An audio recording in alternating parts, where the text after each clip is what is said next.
Olá, nono ano. Vamos iniciar nossa aula da língua portuguesa. Então, se prepare. Hoje nós trataremos sobre as figuras de linguagem, né? Quando nós falamos em figuras, nós lembramos de representação. A linguagem também é representação, né? E o termo linguagem, ele nos remete à capacidade de interação, né? Já que as figuras são utilizadas para aumentar a ênfase e a expressividade em uma mensagem. Nós iremos iniciar, né, com a leitura de uma tira da ilustradora fluminense Clara Gomes, com os personagens Mauro, Minhoco e Caramelo, né? Mauro e Caramelo são personagens de uma história em quadrinhos chamadas de Bichinhos do Jardim. Mauro é uma minhoca e Caramelo é um caracol. Vamos à leitura? Caramelo, o que é mágoa? É tipo uma nuvem, densa e sombria. E raiva é um estrondo de trovões ameaçadores. E angústia é o quê? Uma chuvinha constante, fria e desoladora. E o amor? O amor sai toda manhã com um suéter e guarda-chuva. Vejam como ele utilizou, né, comparações para falar sobre as emoções e sentimentos, né? E vejam como o amor, né, ele é capaz de superar qualquer dificuldade, né? Ele sai, né, mesmo sabendo que vai encontrar chuva, trovões, né, frio, mas nem por isso ele deixa de sair, né? Vamos observar a primeira fala da tira. Qual é a primeira resposta dada por Caramelo? Que palavra ele empregou para mostrar que fazia uma comparação? E que palavra poderia ser usada para substituí-la? Ele diz, é tipo uma nuvem densa e sombria. É tipo, poderia ser substituída por como, feito, né? Agora, vamos comparar a primeira resposta que ele deu às duas seguintes, que também comparam elementos. É um estrondo de trovões ameaçadores, uma chuvinha constante, fria e desoladora. Então, nessas duas respostas, há palavras responsáveis por indicar que se trata de uma comparação? Não, né? Então, qual é a ideia apresentada por meio das imagens nos três primeiros quadros? No primeiro, né, o personagem sugere que a mágoa é um sentimento de pesar, de desgosto, que impede a alegria. No segundo, a raiva é um sentimento explosivo, violento. No terceiro, que a angústia provoca tristeza e inquietude. A tirinha, né, ela trata de temas que se referem ao aspecto da vida cotidiana, as emoções e sentimentos. Mauro pergunta sobre a mágoa, né, em seguida pergunta sobre a raiva, e logo após sobre a angústia. Todos esses sentimentos são caracterizados em conjunto como elementos de uma tempestade. O amor, por fim, né, é representado como uma solução para esses problemas, já que com seu suéter e seu guarda-chuva, pode desviar-se deles e viver seu dia feliz e quentinho, né? Observem essas frases, né? Mágoa é tipo uma nuvem, densa e sombria. Raiva é tipo como um estrondo de trovões ameaçadores. A angústia é tipo uma chuvinha constante, fria e desoladora. A primeira frase é um exemplo de comparação. Essa figura de linguagem estabelece uma relação de semelhança entre elementos de um universo diferentes e o faz de maneira explícita, com a ajuda de termos comparativos. Tipo, como, feito, tal qual, parece, assemelha-se, né? Já na segunda e terceira frases, a comparação fica subentendida. Não há palavras que a indiquem. Cabe a nós, leitores, né, reconhecermos que estão sendo aproximados termos ou ideias semelhantes. Então, aí nós tratamos de uma metáfora, né? A comparação, ela traz esse termo comparativo explícito, já a metáfora não. Vejamos outro exemplo. Comparação. Nadal é feito um peixinho. Aquele jogador dribla como Pelé. Meu coração parecia uma nuvem pesada. Já a metáfora diz: era um verdadeiro peixinho. Aquele jogador é um monstro. Nuvem pesada. Meu coração doía. Então, a metáfora, ela exige do leitor a decifração do sentido. Ela é mais complexa que a comparação, né? A relação de semelhança entre dois elementos pode ser expressa por meio de uma comparação ou de uma metáfora, né? A comparação explícita, qual é a característica comum aos dois elementos e conta com termos comparativos. A metáfora é uma aproximação subentendida, que obriga o leitor a identificar a característica comum aos elementos comparados. Vejamos agora nesse texto, né, o uso dessas figuras. Aquela conversa de travesseiro. Quem é o meu quindizinho? Sou eu. Quem é a minha ruim? Sou eu. Aí ele inventou de dizer que jamais se separariam e que ela seria para ela como aquele nevinho de carne que fica preso entre os dentes. E ela, credo Osmar, que mau gosto. E saiu da cama para nunca mais. O amor também pode acabar por uma má escolha de metáforas. Vejam, a referência a uma metáfora inclui no texto um conhecimento técnico que contrasta com a cena banal vivida pelo casal e provoca humor, né? Qual foi a metáfora escolhida, né? E que foi de má escolha?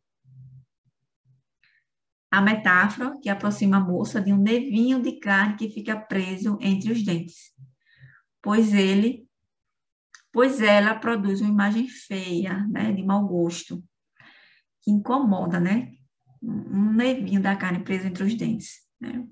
É uma coisa que incomoda, que não nos deixa satisfeitos. Então, Osmar utiliza uma metáfora para se referir à namorada. A palavra ruim parece imitar um ruído gracioso, engraçadinho.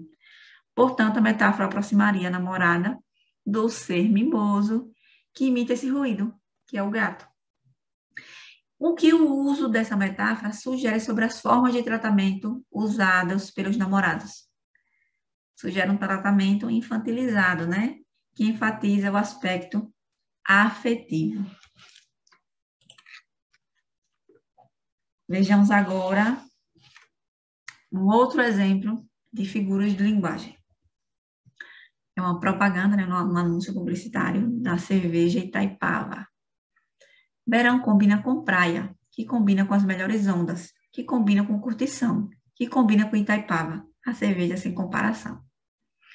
Vocês notaram que eu destaquei, né, uma palavra aí que se repete várias vezes no texto. Essa repetição, ela tem uma função, né? Vamos agora saber qual é. Nós sabemos que dominar os recursos da língua é essencial para elaborar qualquer texto, né? Já que as figuras e expressões criam efeitos surpreendentes e conseguem quebrar a significação própria e esperada do campo das palavras. Então, quando nós lemos o anúncio, nós conseguimos compreender o que foi dito, né? Agora, observem a expressão que. Há algum motivo para o uso dessa repetição? O que ela causa em nós leitores? A repetição da conjunção que, né, presente no texto, foi utilizada para enfatizar que o produto seria tão atrativo, vantagem quanto a estação verão e seus benefícios. Essa expressão é um exemplo de uma figura de linguagem chamada de polissíndeto. Essa figura utiliza o excesso de elementos de ligação para enfatizar a ideia de acréscimo ou de sucessão.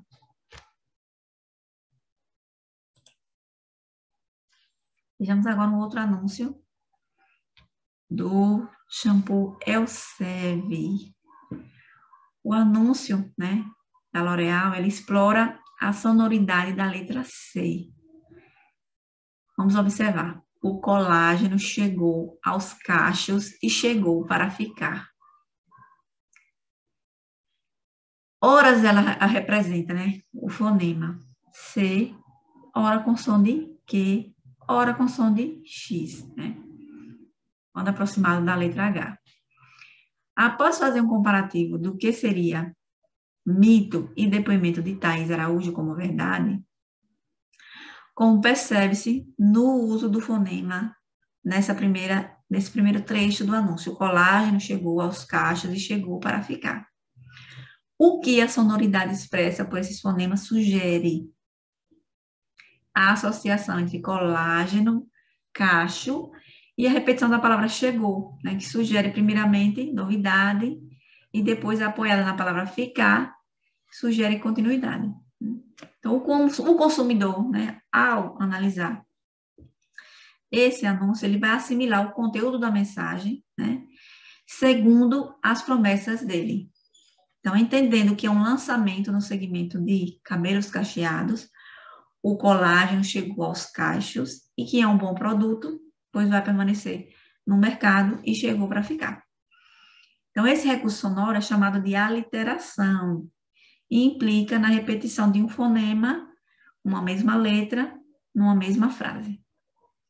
Vejam que, nesse anúncio, o efeito dessa figura é percebido pela audição, né, e pela visão, levando nós, leitores, a associarmos de forma inconsciente sensações reais com qualidade ou característica do objeto da mensagem, que, através da percepção, despertam também simulações ou certos efeitos relacionados a situações ou qualidades do produto ou do serviço. Vamos ao próximo anúncio, né?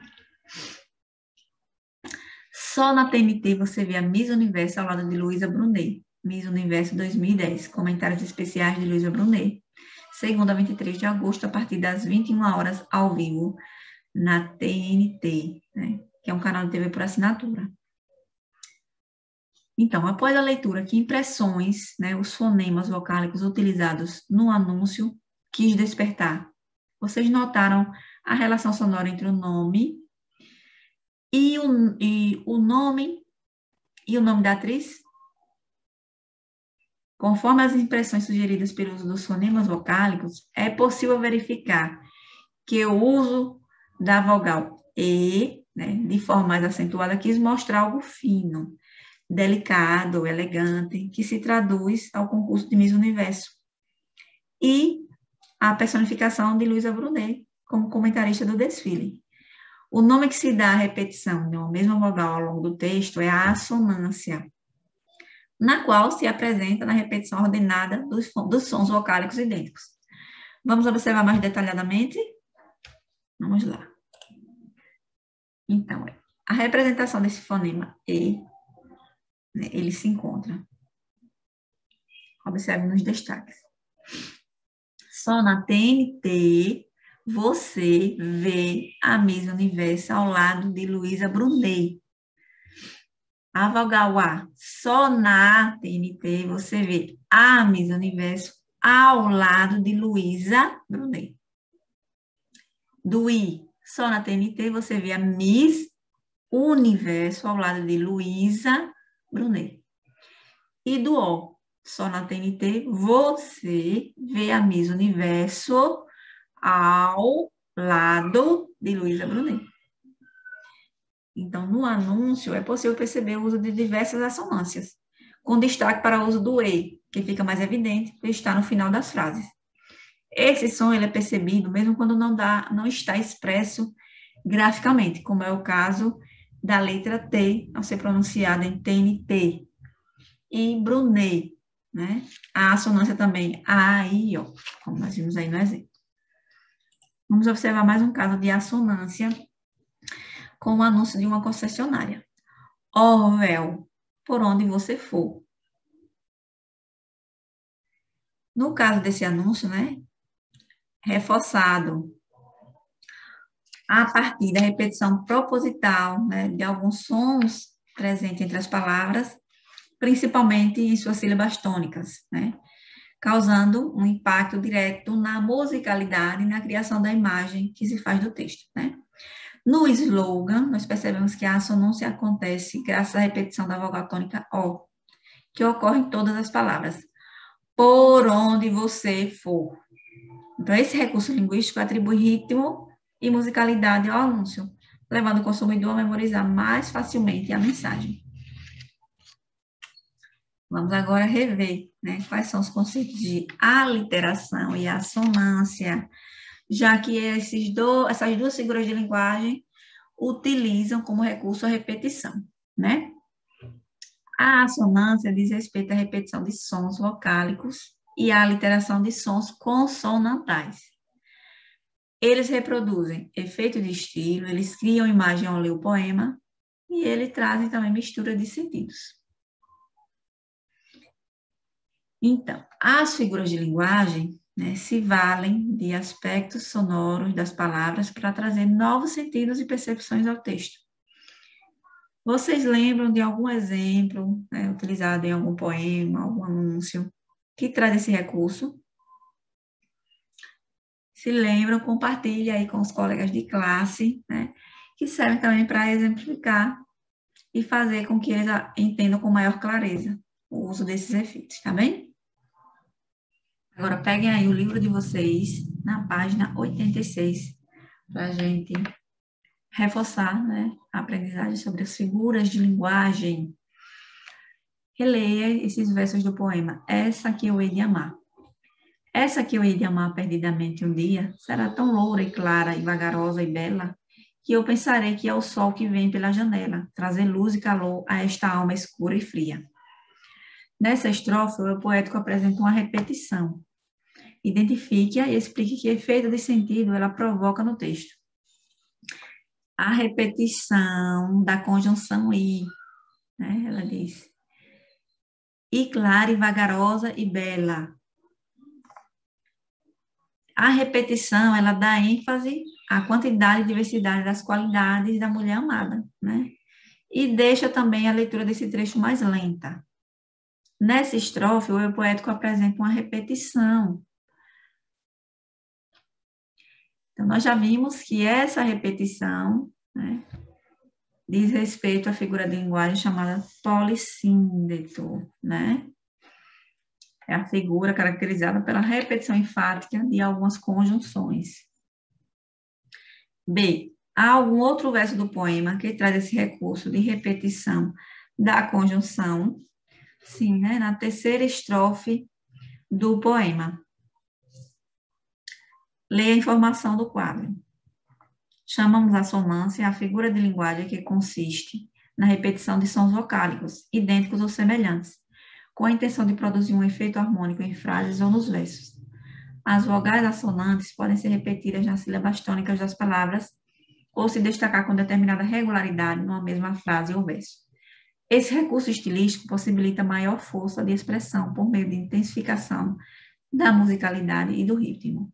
Veja, e quando ela passar, tudo que eu não sentia da vida há de acordar no coração que vela.